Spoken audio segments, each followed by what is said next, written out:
What is social cognitive theory?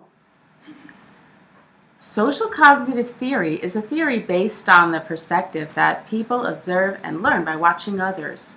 The importance of social cognitive theory is significant, as much of what we do as humans we learn from others. Therefore, understanding how we learn from others, we can improve behavioral outcome.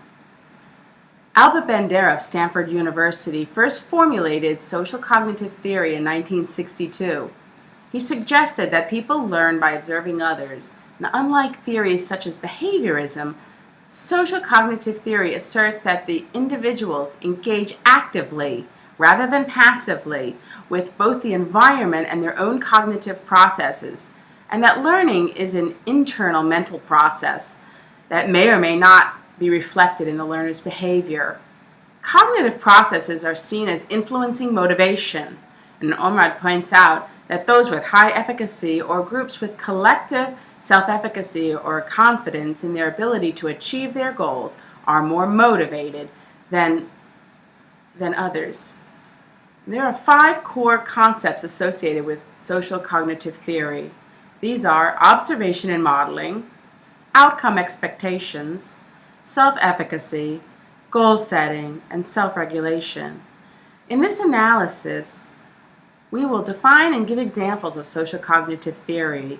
Then we will examine how these theories were used in Mr. Hogan's 4th grade Canoga Park classroom and show evidence of the strategies used by the teacher, as well as some new ideas and components of social cognitive theory that we could consider implementing in lessons such as his to improve student learning outcome in the classroom using new models such as self-regulation, a modeling example, and a pair and share activity.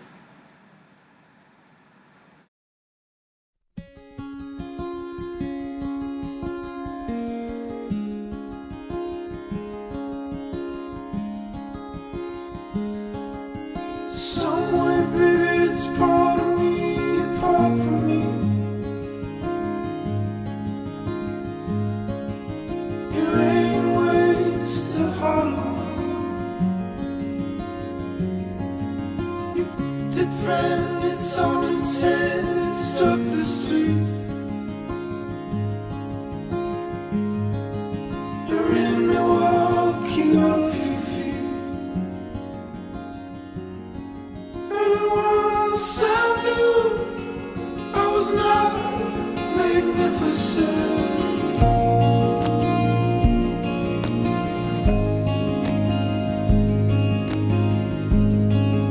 Straight above the highway,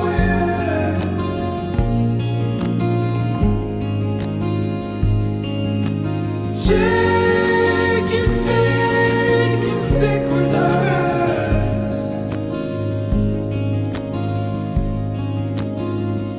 but I could see for miles, miles, miles. Bandura believed that individuals have as much effect on the environment and vice versa. There is a triadic relationship between a person, the environment, and behaviors. This is called reciprocal causation.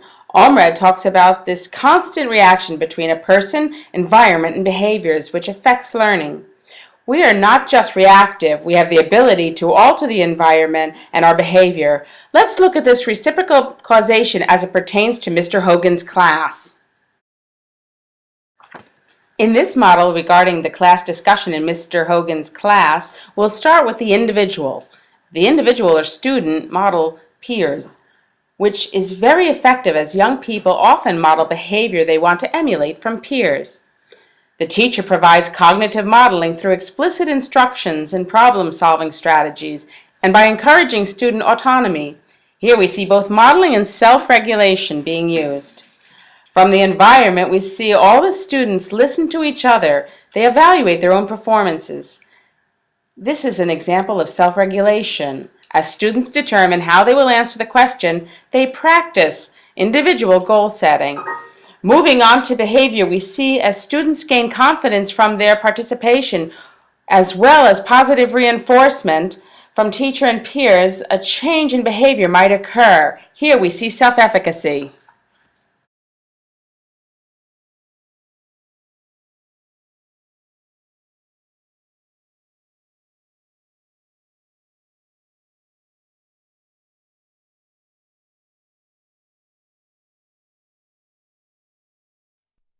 dearest, though you're the nearest to my heart. Please don't ever, ooh yeah, ever say we'll part. As teachers, it's our responsibility to be good role models for our students.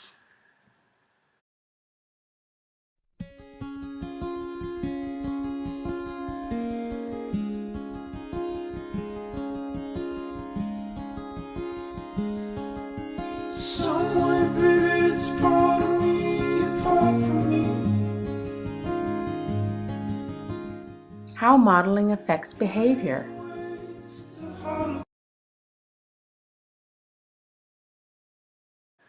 We don't want to emulate bad behavior.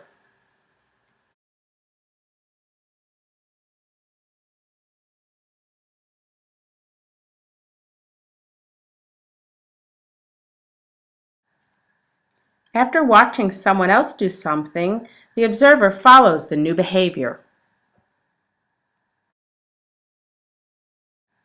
The person shows previously learned behavior more often after seeing someone else do it. The person shows previously learned behavior less often after seeing someone else do it. Behavior that would have been forbidden and punished before is now done more frequently without adverse consequences.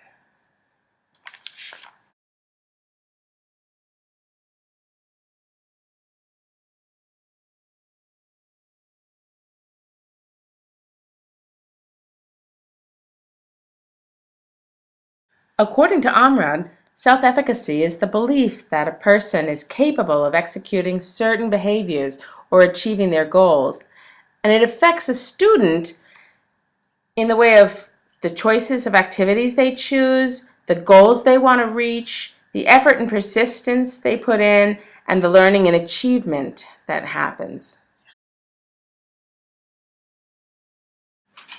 In Canoga Park, 4th grade, we can see several examples of social cognitive theory at work in Mr. Hogan's class as the implications of Gutenberg's printing press are discussed.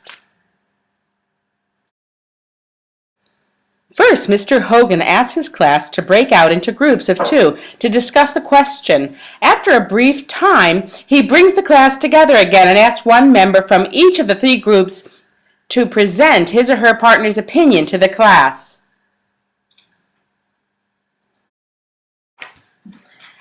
As Mr. Hogan gives instructions to his class for parent share, he provides overt external guidance in order to teach them how to give themselves instructions or self-instruct. As students work together in pairs, they are able to evaluate their own performances and learn how to focus their attention. Self-regulation and self-evaluation are important tools for reinforcing self-regulation. In addition, as the teacher repeats instructions to the class, he once again engages in cognitive modeling. He also scaffolds strategies for complex problem solving, models self-instruction, and provides a certain amount of autonomy, which in turn the students away from modeling the teacher and allows them to model peers, which, assuming the competence of peer models, can be much more effective. As the group listens to each other, they also evaluate their own performances, and as they determine how they will answer the question, they practice individual goal setting. All these actions enhance self-regulation.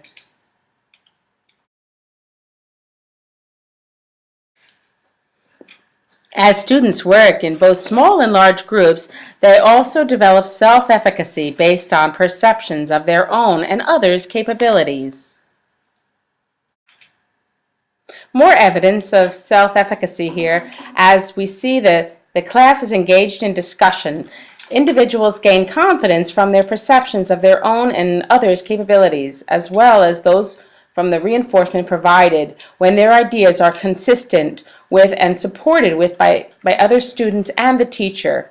A few times during the course of the discussion, Mr. Hogan synthesizes key elements or brings the conversation back around from an unexpected detour. By doing so, he helps keep the students on track as they move through the challenging tasks. as these behaviors enhance self-efficacy.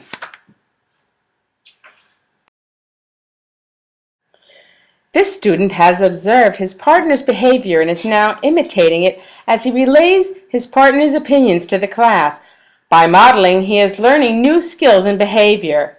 The class is also cognitively modeling from the speaker, as observations enable others to acquire many behaviors with cognitive components. As students model behavior, they develop greater self-efficacy, especially when the individual they model from is another student.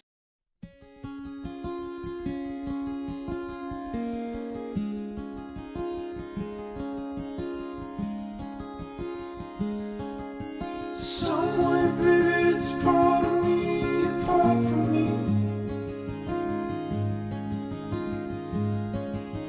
It ain't ways to hollow.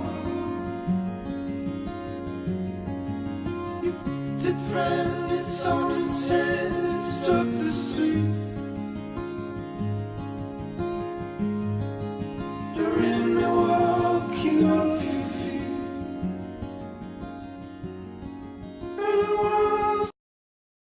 According to Omrod, when peers model expected behavior, other students are more likely to be successful than if the teacher alone had modeled the behavior. He also discusses components that meet all the conditions necessary for modeling: attention, retention, motor reproduction, and motivation. Omrod goes on to say peer recognition and autonomy enhance self-efficacy, and the continuous repetition of complex instruction enhances self-regulation through modeling of self-instruction. And finally, Omrod goes on to say, going to this head of the class is an incentive that enhances self-efficacy and promotes future risk-taking and achievement. Creating metacognitive knowledge. Students will form a hypothesis regarding the implications of the printing press through an awareness and application of complex learning strategies developed during group and class discussions and an independent writing activity. For the assessment, formative assessment will occur as each child speaks. Their ability to take instruction regarding the format and expectations of the discussion will provide insight into their ability to understand and implement complex learning strategies, while mode of response, depth of understanding, and ways the discussion evolves will provide insight into the strategic and self-knowledge of the students. Summative assessment will be given at the last 10 minutes of class, with students sharing their hypothesis regarding the impact of the printing press, their opinion of how helpful the class discussion was, and whether the individual opinion as a result of the discussion.